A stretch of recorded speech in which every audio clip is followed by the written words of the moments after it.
Hello, this is Dr. Benfinio with Cornell University. I am joined today by Miss Narwhal and Mr. Turtle because they are the only two toys my daughter would let me borrow to make this video. And in this video, we will be discussing how to draw in Zoom. This can be very useful if you are teaching online, especially if you would like to do handwritten notes. We will be covering three different methods for drawing in Zoom in this video. First, the low-tech method using a webcam and a piece of paper. Second, using Zoom's built-in whiteboard tool. And third, using PowerPoint. You can skip to each of those sections individually using the bookmark links in the description for the video. First, let's talk about the low-tech approach of using a webcam and writing on a piece of paper. Now, before I demonstrate that, there are a couple other options here. You can buy a dedicated USB document camera, so this is something that comes with a mounting arm, so the camera is aimed down at a piece of paper. Many of them also have built-in lights. You can see these can get kind of expensive, into the hundreds of dollars, but you can get cheaper ones.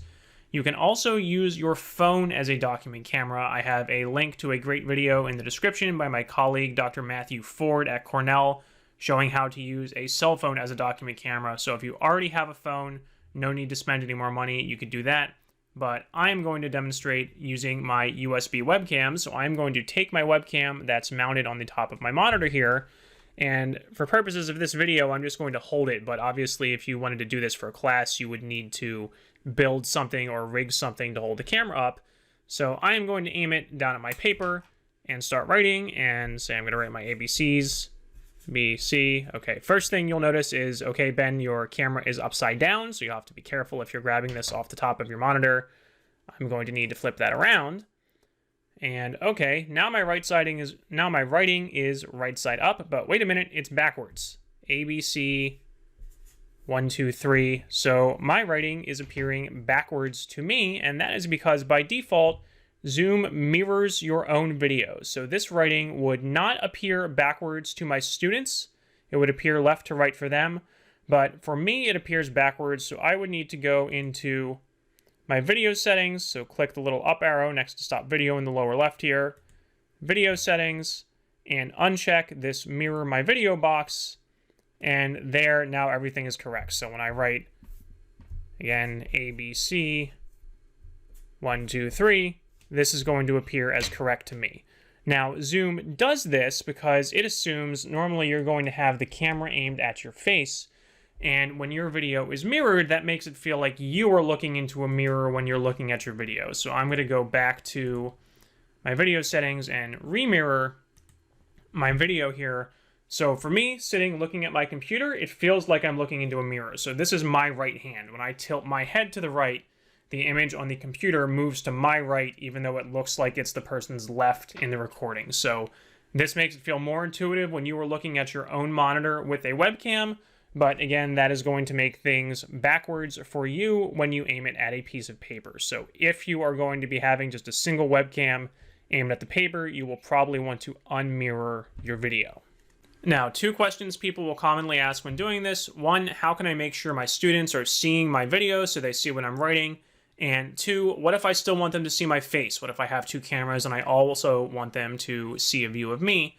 So the answer to the first question there is to make sure you spotlight your own video. So right-click on yourself and select Spotlight Video. This will magnify your video for all your participants, so your students will see this screen the largest. They still can mess around with the controls and navigate away from here if they try hard enough. I have a separate video covering that and the topic of how can I be sure what my students are seeing.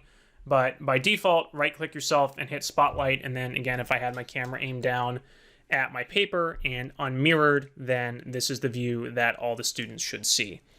Second, if you also want them to have a view of your face. So if you have a second webcam, so if you have two USB webcams or you are using a laptop with a built-in webcam and you have an external USB webcam, you can go down to the share screen button here, select share, and then click on advanced. And I do not have the actual option to do this because I only have one webcam, but there is this content from a second camera button. So if you had a second webcam connected, you could click on this and then that would allow you to show both cameras at once, and you could choose which one to spotlight, whether you want to spotlight your face or spotlight your writing. Next, let's talk about Zoom's built-in whiteboard feature. So if you want to draw digitally instead of on a piece of paper, this is probably your fastest option. You can access this by selecting Share Screen at the bottom and then selecting Whiteboard and hit Share.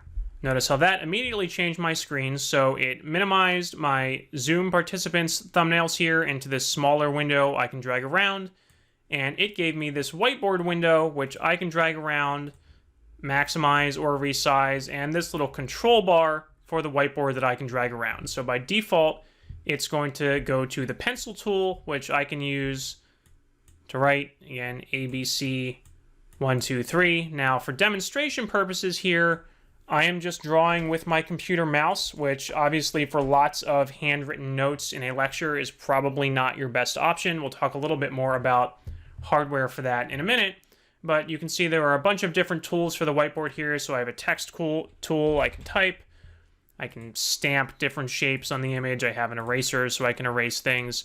But one major and very important thing to note here is that you have to manually save the image if you want to keep your notes. So if you are giving a lecture and you typically post your notes online afterwards, then you would have to be very careful not to draw your notes all over the whole thing and then forget to save, because you'll lose them if you clear the slide. So if I decide to save this, say I can click save, it saves it automatically. I can click show in folder if I want to see where it went, and it will bring up my folder where it saved this image. Now if I clear this, I can select clear all drawings, I draw something else, and I hit save again. It saves a second file in that folder, but you have to remember to do that manual save step each time or you will lose the notes. So that's an advantage of using PowerPoint, which we will talk about next. So if you are just doing some quick scribbles, or you are relying on your students to take their own notes and you do not typically post your notes online afterwards, then this is fine. But again, it could be very frustrating if you get an entire page filled with equations and diagrams or something, and then you clear it to make more room and didn't save. It does not save automatically and you will lose your notes. I really want to emphasize that point. So again, this is an easy, quick option, but you have to be careful in how you use it. Now, let's talk about hardware briefly. Again, if you are doing lots of handwritten lecture notes, then doing it with a computer mouse is probably not a very good option. So especially if I'm trying to write small, this is really slow and difficult and messy. So if you have, or if you already have a device like an iPad or a touchscreen laptop with a stylus, then you're fine and those work great. You can log into Zoom on those devices, share your screen from there, and write with your stylus in the whiteboard tool. But if you have a desktop computer or a laptop that is not touchscreen enabled, then that doesn't really give you any good options. So there are very expensive USB drawing tablets you can buy that have screens on them. So these even get into the thousands of dollars, like those that are used by professional artists. That would be serious overkill for handwritten lecture notes. But these are very expensive, more probably pricier than even an entry-level tablet or laptop. There is a much cheaper option I wanted to point out that I was not aware of until recently. So there are USB drawing tablets that do not have screens, most of which are in the sub $100 or even sub $50 range. So for example, I have one here. This is just a black tablet that comes with a stylus, and I can write on this and it will act like my computer mouse. So I'm going to put that down and switch back to Zoom. I take my stylus here, and I can hover just over the tablet to move the mouse around without clicking, and then when I press down, it's like I'm clicking my mouse button. So this is a little weird to get used to and a little unnatural because I am looking at the screen as I'm writing. So I am writing on the tablet on my tabletop, which you can't see here, but I'm looking at my computer monitor because the writing does not appear on the tablet. So that feels unnatural at first. It can take some getting used to, but it's definitely much faster, neater, and more sustainable in the long run than using your computer mouse. So I wanted to point that option out. So the final option we'll go over here is using PowerPoint instead of Zoom's built-in whiteboard feature. I'll give credit for this idea to my colleague, Dr. Rajesh Bhaskaran at Cornell, who showed me how you can create a PowerPoint file with all of the blank slides you'll need. So that's important. Make sure you give yourself enough space, maybe add some extra slides in advance. And you can add things like titles or diagrams or pictures if you want to add annotations over them.